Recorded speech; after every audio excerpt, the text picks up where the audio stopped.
ಎಲ್ರಿಗೂ ನಮಸ್ಕಾರ. ಸ್ಯಾಟಿಸ್ಫ್ಯಾಕ್ಷನ್ಗೆ ನಿಮ್ಮೆಲ್ಲರಿಗೂ ಸ್ವಾಗತ, ವೆಲ್ಕಮ್. ಇವತ್ತಿನ ಟಾಪಿಕ್ಕು ದುಡ್ಡೇ ಇಲ್ಲ. ಹೀಗಂತ ಅನಿಸಿದ್ದು ನಮ್ಮ ಆಫೀಸಿನ ಚಲನವಲನ ಲವಲವಿಕೆ ನೋಡಿ. ಎಲ್ರಿಗೂ ಇಲ್ಲಿ ದುಡ್ಡು ಬೇಕು, ಆದರೆ ಯಾರ ಹತ್ರನೂ ದುಡ್ಡೇ ಇಲ್ಲ ಅಂತ ಅನಿಸಿದ್ದು ನಿನ್ನೆ. ಇನ್ನೇನು ಏಪ್ರಿಲ್ ಮುಗಿದು ಮೇ ಶುರುವಾಯಿತು ಅನ್ನೋದೇ ತಡ. ನಮ್ಮ ಆಫೀಸ್ನಲ್ಲಿ ಎಲ್ರಿಗೂ ಒಂಥರ ತಕ್ಕದಿಮ್ಮಿ ತಕ್ಕಜೀಣ ಅಂತ ಕುಣಿಯೋಕ್ಕೆ ಸ್ಟಾರ್ಟ್ ಮಾಡಿದ್ದಾರೆ ಅನ್ನೋ ಥರ ಕಾಣ್ತಾರೆ. ಇನ್ನೂ 2 ತಿಂಗಳು ಬೇಕಲ್ವ ಈ ಕ್ವಾರ್ಟ್ರ್ ಮುಗಿಯೋಕ್ಕೆ. ಮೇ ಕಂಪ್ಲೀಟ್ ಮಂತ್ ಇದೆ, ಜೂನ್ ಇದೆ. ಈಗಲೇ ಯಾಕೆ ಇಷ್ಟೊಂದು ಅವಸರ, ಇಷ್ಟೊಂದು ಒದ್ದಾಡ್ತೀರಾ ಅಂತ ಕೇಳಿದ್ರೆ, ಒಂದು ಕಡೆ ದುಡ್ಡಿಲ್ಲ ಅಂತ ಮರಗ್ತಾರೆ, ಮತ್ತೊಂದು ಕಡೆ ಮುಂದಿನ ವರ್ಷದ ಬಜೆಟ್ ಬಗ್ಗೆ ಈಗಲೇ ಪ್ಲ್ಯಾನ್ ಮಾಡೋಣ ಅಂತಲೂ ಹಾರಾಡ್ತಾರೆ. Can you believe it? ನಾವಿರೋದು ಕ್ಯಾಪಿಟಲಿಸಮ್ಮಿನ ಒಂದು ಮಹಾ ಸಮುದ್ರದಲ್ಲಿ.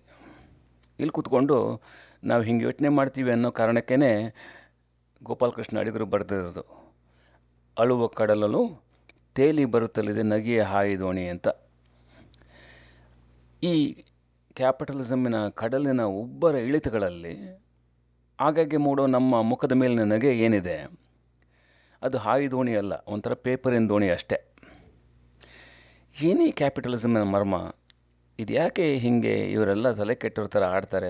ದುಡ್ಡು ದುಡ್ಡು ಅಂತ ಯೋಚಿಸ್ಕೊಂಡಷ್ಟು ವಿಷಯ ಗಂಭೀರವಾಗ್ತಾನೆ ಹೋಗುತ್ತೆ.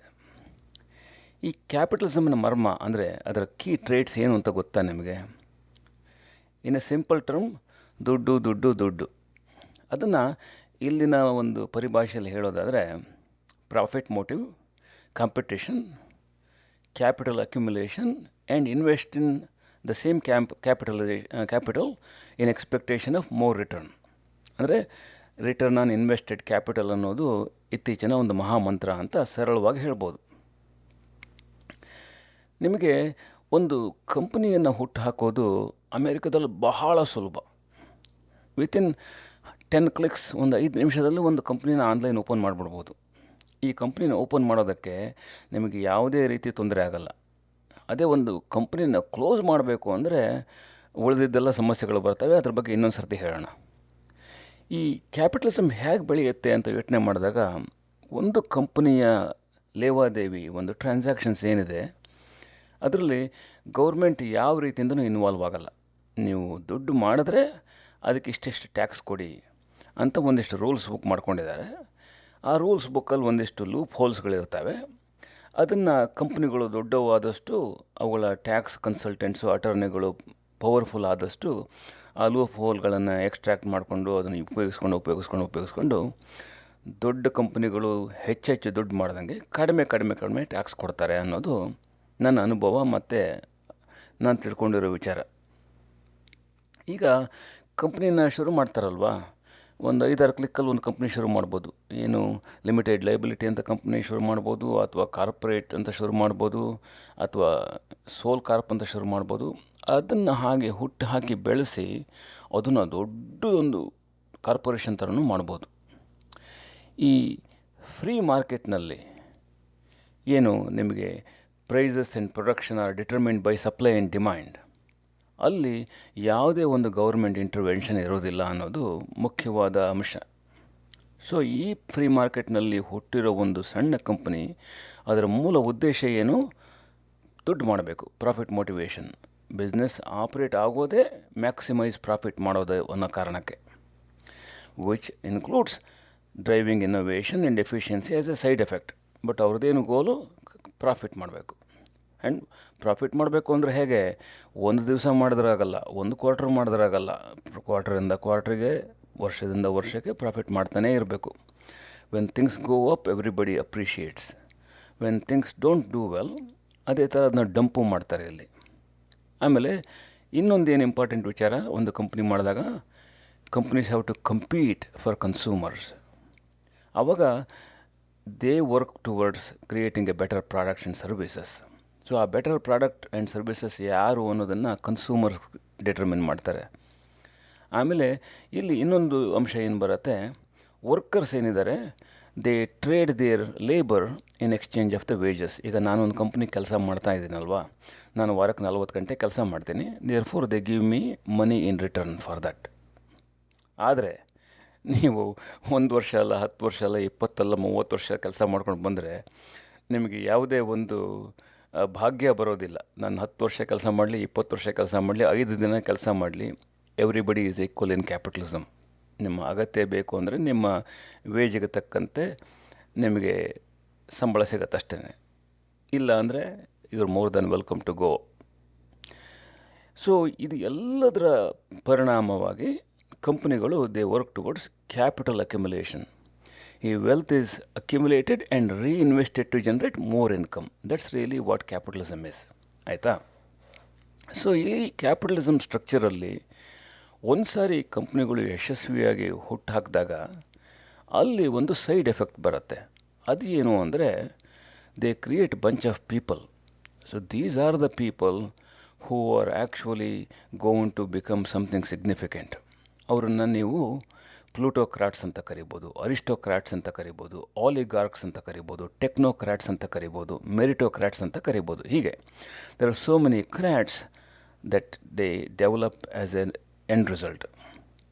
ಈಗ ಒಂದು ದೊಡ್ಡ ಕಂಪ್ನಿಯ ಒಬ್ಬ ದೊಡ್ಡ executive, when he or she makes millions of dollars, great. When he or she makes billions of dollars, ಅವಾಗ ಏನಾಗುತ್ತೆ, ಅವ್ರ ಹತ್ರ ಒಂದು ಪವರ್ ಬರುತ್ತೆ.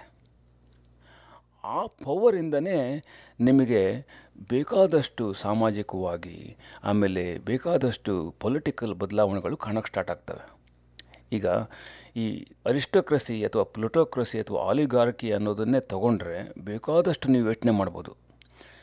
ಆದರೆ ಮೇನ್ ಡಿಫ್ರೆನ್ಸ್ ಏನು ಗೊತ್ತಾ, ಇಲ್ಲಿ ಯಾರ ಹತ್ರ ಎಷ್ಟು ದುಡ್ಡಿದೆ and who has so much of political power and influence, ಅದು ನಿಮ್ಮ ಎಲ್ಲ ಒಂದು ರಂಗದಲ್ಲೂ ಕಾಣುತ್ತೆ. ದುಡ್ಡಿದ್ದವರೇ ದೊಡ್ಡಪ್ಪ ಅಂತ ಹೇಳ್ತಾರಲ್ಲ, ಅದರ ಈಕ್ವಿವೆಲೆಂಟ್ ಆಗಿ. ಅರಿಸ್ಟೋಕ್ರಾಟ್ಸ್ ಅಂದರೆ ಏನು? ಬೇಸಿಕಲಿ ಒಂದಾದ್ರೆ ಟ್ರೆಡಿಷನಲ್ ಇಲೀಟ್ ನೋಬಲ್ ಫ್ಯಾಮಿಲಿ ಥರ ಜನಗಳು. ಆಲಿಗಾರ್ಕ್ಸ್ ಅಂದರೆ ಏನು? These are small powerful group of individuals who control ಒಂದು ಕಂಪ್ನಿ ಅಥವಾ ಒಂದು ಬಿಗ್ ಆರ್ಗನೈಸೇಷನ್ ಅಥವಾ ಒಂದು political agenda. On the other hand ನಿಮಗೆ ಪ್ಲೂಟೋಕ್ರಾಟ್ಸ್ ಅಂತ ಏನು ಬರ್ತಾರೆ, these are very few in number.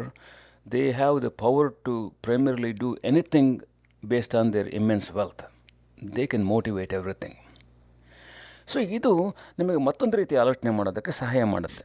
ಈಗ ಭಾರತದ ವಿಚಾರಕ್ಕೆ ಬಂದಾಗ ನೀವೆಲ್ಲರೂ ಏನು ಹೇಳ್ತೀರಾ? ಅಯ್ಯೋ, ಅಲ್ಲಿ ಭ್ರಷ್ಟಾಚಾರ ಇದೆ, ಅಲ್ಲೋ ಲಂಚ ತಗೋತಾರೆ, ಹಾಗೆ ಹೀಗೆ ಅಂತ ಹೇಳ್ತಿರಲ್ವಾ?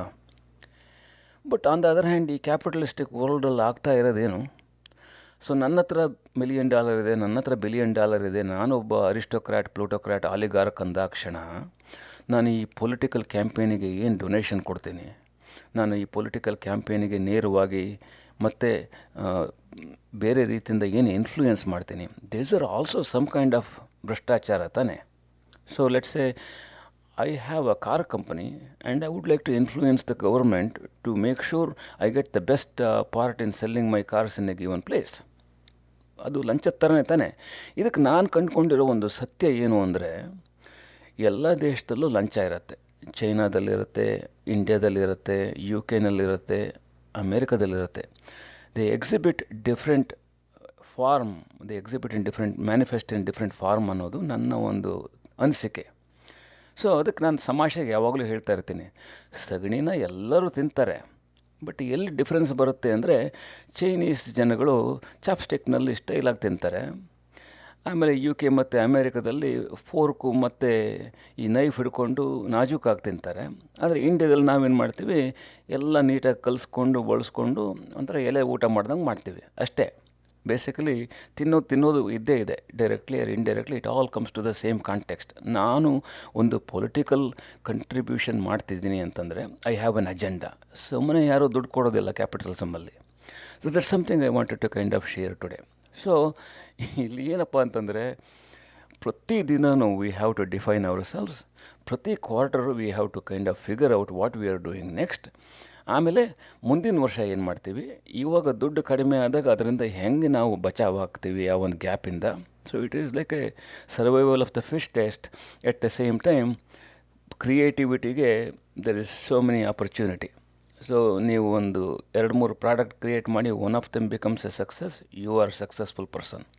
ನೀವು 10 ಪ್ರಾಡಕ್ಟ್ ಮೇಲೆ ಕೆಲಸ ಮಾಡಿ 10 ಸಕ್ಸಸ್ ಆಗಲಿಲ್ಲ ಅಂದರೆ you are also going along with the same lines of how the products terminate. So that's really the beauty of capitalism.